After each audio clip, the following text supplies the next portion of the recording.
Et bien salut tout le monde, c'est Lestech, j'espère que vous allez tous très bien. Et aujourd'hui, on se retrouve pour la toute nouvelle vidéo Tech Talk. Je sais, ça fait un petit moment, je vais pas vous mentir, mais bon, pour ceux qui sont au courant, j'ai mis un post sur l'onglet communauté de la chaîne. Donc allez le lire si vous voulez savoir pourquoi il n'y a pas vraiment une vidéo cette semaine-là. Oui, parce que la semaine dernière, il y a eu des vidéos. En tout cas, j'espère que cette news va vous plaire. Pas mal de choses vraiment super intéressantes. Vraiment, je vous conseille vraiment de regarder toute la vidéo. Parce que vraiment, cette semaine et même un peu la semaine dernière, il y a eu plein de choses qui explosaient et qui, pour moi, sont devenues très intéressantes. Bon, sur ce, les amis, sans attendre, commençons. Comme vous le savez, depuis quelques temps, Fortnite OG est revenu. Et ça fait très plaisir. Comme vous le savez, donc depuis vendredi, Fortnite OG est revenu et autant vous dire que pas mal d'ajouts viennent d'arriver. Alors pas d'ajouts, des choses qui sont revenues telles que le fusil d'assaut, le fusil à pompe chasseur, les chariots, les voitures de golf, bref, plein de choses. On a été retransporté dans la saison 5 du chapitre 1, mais ça va pas s'arrêter là. Vous le savez, suite à la démission de Donald Mustard, chaque mise à jour majeure qui va arriver va nous permettre de nous avancer de la saison 5 jusqu'à la saison X du chapitre 1. Et en moyenne, chaque saison va durer entre 2 semaines et 1 mois. Actuellement, la saison actuelle, donc la saison 5 chapitre 1, va durer seulement 1 mois. Donc vous avez à peu près jusqu'au 5 décembre, si je ne me trompe pas, pour atteindre le niveau 100. Quand même, faites-moi plaisir, prenez des douches, Non mais je le dis, on sait jamais Et bien évidemment, à chaque saison qui reviendra, on aura des ajouts on aura des retours de anciennes armes ou de anciens objets, accessoires qui reviendront par exemple à la saison 6. Bref, plein d'armes qui vont revenir et ça pour chaque saison qui reviendra. D'un côté, Fortnite le font parce que voilà, Donald Mustard il a démissionné, donc ils mettent. Et ça permet aussi au nouveau directeur qui remplacera Donald Mustard de pouvoir créer son histoire durant ces petits, je pense que ça va peut-être durer un bon gros 4-6 mois le repassage de ces saisons en question. Donc bon, voilà, en même temps que j'ai parlé, je pense que j'ai mis donc à peu près tous les trucs qu'il y a dans cette saison, même le pass de combat. Sur ce les amis, passons à la deuxième news. Bon, je suis un peu en retard je trouve sur cette news, mais vous le savez, depuis quelques temps, la PS5 Slim a récemment été annoncée. Mais ça c'est pas vraiment la news. La news qui est d'aujourd'hui, c'est le fait qu'on a reçu une photo de comparaison entre la PS5 de 2020 et la PS5 Slim qui va sortir. Alors l'un des changements majeurs par exemple de cette nouvelle PS5 Slim, c'est son lecteur disque amovible, c'est-à-dire qu'on peut le retirer. Et justement les photos comparatives qui viennent d'arriver, que je vous affiche juste à l'écran, montrent clairement que la PS5 Slim est bien plus compacte que la PS5 de 2020. Elle est plus basse et elle présente des courbures plus fines pour la version digitale à mon goût. Non mais parce que, désolé mais ça, pour moi, c'est pas du tout lisse. Non c'est vraiment, c'est pas fin, genre vraiment, pour moi il y a eu un gros dérapage, le truc il est carré. Non mais vraiment. Bon, ça, alors d'un côté c'est vrai que c'est plus petit, donc plus facile à ranger dans des placards ou sur l'étagère.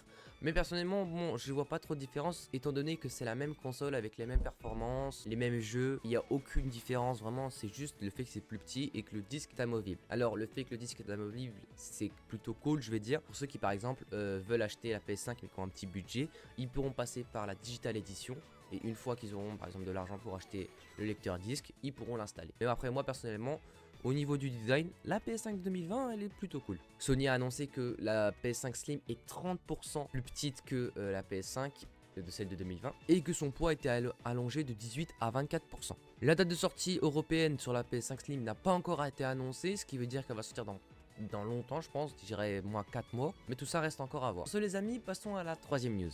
Lenovo a récemment lancé sa console portable, la Lenovo Legion Go. Pour ceux qui le savent, cette console a été annoncée en août dernier et elle est désormais disponible à la vente sur le site officiel de Lenovo. J'ai pu personnellement tester cette console à la Paris Games Week, d'ailleurs une petite vidéo sortira, mais bon...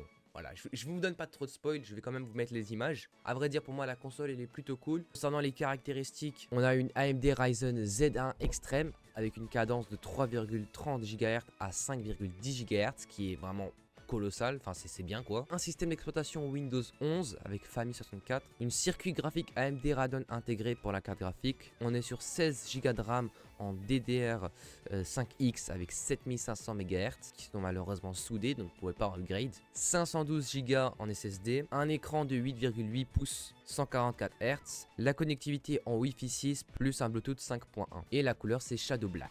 En plus ce qui est bien c'est que cette console, les contrôleurs sont apparemment détachables. Bon j'ai pas vu ça vraiment à la Paris Games Week, mais si c'est le cas c'est vraiment donc très similaire à la Nintendo Switch. Cependant bien que la console soit disponible en précommande, elle coûte presque 800 €, ce qui est quand même assez cher, mais vu les caractéristiques, on va dire que ça reste clean. Voilà, je sais pas s'il y en a qui veulent l'acheter, personnellement moi je pense pas l'acheter vraiment, je ne trouve pas vraiment d'utilité. Sur ce les amis, passons à la 4ème news.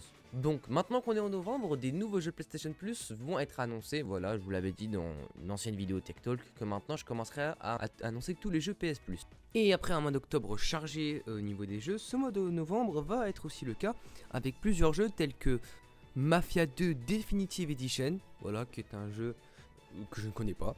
On a aussi Dragon Ball The Breaker, qui est un super jeu qui va sortir lui. Et on finit avec Alien Fireteam Elite, qui a été sélectionné par Sony donc pour rejoindre les jeux gratuits du mois de novembre. Donc ces 3 jeux seront accessibles aux abonnés du PlayStation Plus à partir du 7 novembre, donc d'à peu près 1 ou 2 jours au moment où je poste la vidéo. Et ce jusqu'au 4 décembre. De plus, Sony a récemment lancé une application qui s'appelle Sony Picture Core, qui permet aux abonnés du PS Plus d'acheter ou de louer des films directement depuis leur console. Donc c'est un peu un sort de Prime Video. Voilà les amis, j'espère que cette vidéo vous aura plu et qu'elle vous aura fait plaisir. J'espère que ces 4 news vous auront plu et qu'elles ont été intéressantes. Je pense que j'ai jamais fait une vidéo Tech Talk avec des news aussi, que j'ai le plus apprécié quoi. Tout ce qu'il y avait aujourd'hui, je sais pas, ça m'a hype.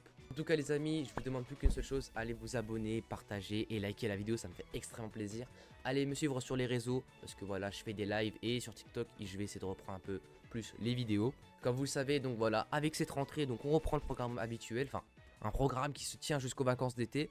Mais voilà, rendez-vous jeudi pour une prochaine vidéo. Sur ce les amis, restez comme vous êtes et restez des geeks, et moi je vous dis à la prochaine. Peace.